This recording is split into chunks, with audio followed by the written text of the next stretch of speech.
To my channel. और आज हम करने वाले हैं class 12th English flamingo chapter 9 my mother eight 66, और जिनकी राइटर हैं कमला दास।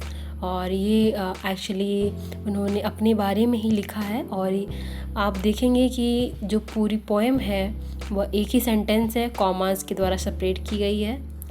तो पहले हम कमला दास के बारे में कुछ जान लेते हैं कि कमला दास जो थी वो केरला में रहती थी और बहुत ही जानी मानी राइटर थी, क्योंकि उनका जो वर्क्स होता था, क्रिएटिविटी बहुत ही ओरिजिनल होता था, बहुत ही डाउन टू अर्थ होता था। एंड अपने मिट्टी से जुड़े हुए चीज़ों को लिखती थी, ज़्यादा दिखावा नहीं करती थी। और उनके कुछ वर्क्स हैं जैसे कि Padmavati the harlot and other stories, alphabet of lust. तो ये सब उनके कुछ वर्क्स हैं। तो अच्छा, इसके पहले एक स्टेटमेंट है यहाँ पे दिया हुआ कि ageing is a natural process, have you ever thought what our elderly parent accept from us. तो एजिंग के बारे में बहुत लोगों का डिफरेंट ओपिनियन है, सबके अलग अलग विचार है। कोई इसे अच्छा मानता है, कोई इससे डरता है, एंड सबके अलग अलग विचार हैं। तो यहाँ पे जो राइटर हैं उनके विचार सामने आते हैं। स्टार्ट होता है ऐसे: driving from my parents home to Cochin last Friday morning, I saw my mother beside me, doze open mouth, her face ashen like that of a corpse, and realized with pain that she was as old as she looked, but soon put that thought away and looked out at young trees sprinting, the married children spilling out of their homes. तो यहाँ पे एक scene दिया गया है कि जो writer हैं वो एयरपोर्ट की तरफ जा रही हैं, कोचिन, और उनके साथ उनकी मम्मी भी है, उनकी मदर भी हैं। वे कार से जा रहे हैं। एंड जब वे जा रहे थे तो जो कमला दास है राइटर, वो अपनी मदर को देखती हैं, अपनी माँ को देखती हैं। तो उन्हें रियलाइज़ होता है कि उनकी माँ बहुत ही ज़्यादा एजड है। यहाँ पे कुछ कैरेक्टरिस्टिक दिए गए हैं एजड लोगों के। डोज मतलब कि जो ऊँघते रहते हैं, उबासी लेते हैं। Open mouth, her face ation like that of a cops, और उनका जो फेस है बहुत ही डेथली होता है, मतलब देखने से लगेगा नहीं कि इनके अंदर अभी ज़िंदगी बची हुई है, just like a corpse. And then Kamala Das pain that she was as old as she looked.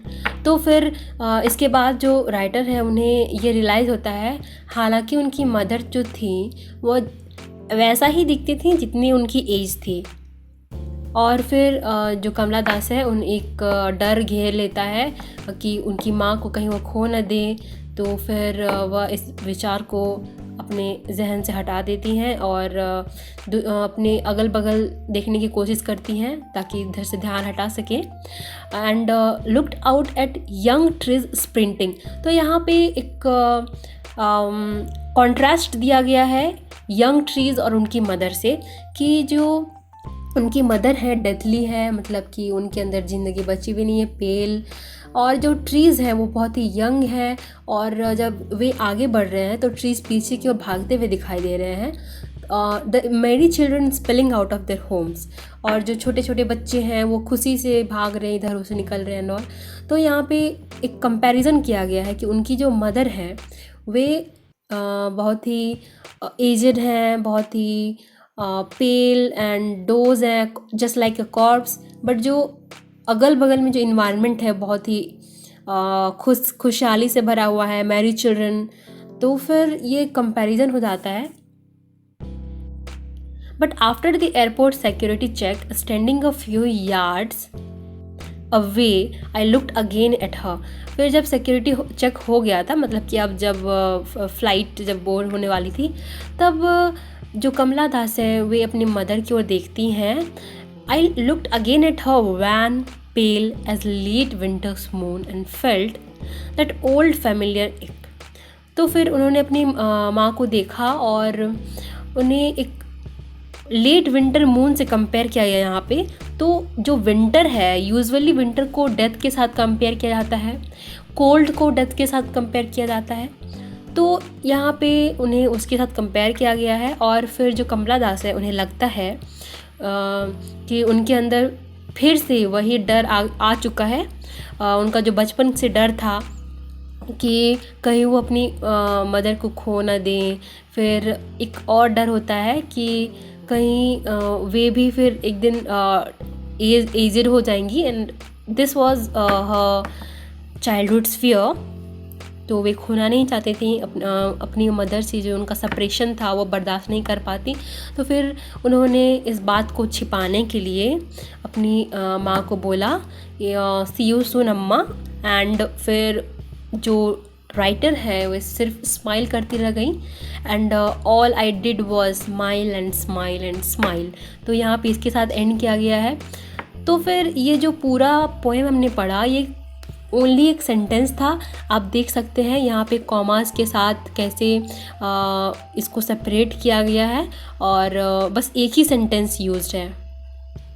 तो चलिए कुछ क्वेश्चंस भी देख लेते हैं, क्योंकि ये चैप्टर बहुत छोटा है तो हम कर सकते हैं आज। First question is, what is the kind of pain and ache that the poet feels. तो इसका हम हिंट दे सकते हैं आपको कि the kind of pain and ache was a fear that was the separation from her mother. Why are the young trees described as sprinting? यहाँ पे पूछा जा रहा है कि जो यंग ट्रीज़ हैं उन्हें भागते हुए क्यों डिस्क्राइब किया गया है। एक कंपैरिजन किया गया है उनके मदर से और जो यंग ट्रीज़ हैं उनसे, और जहाँ पे उनकी मदर जो है डोज है, मतलब उबासी ले रही हैं और पेल हैं, वहीं पे जो ट्रीज़ हैं वो पीछे की ओर भागते जा रहे हैं, बहुत ही यंग है।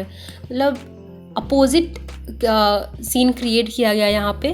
तो that was it. And why has the poet brought in the image of the Mary children spilling out of their homes.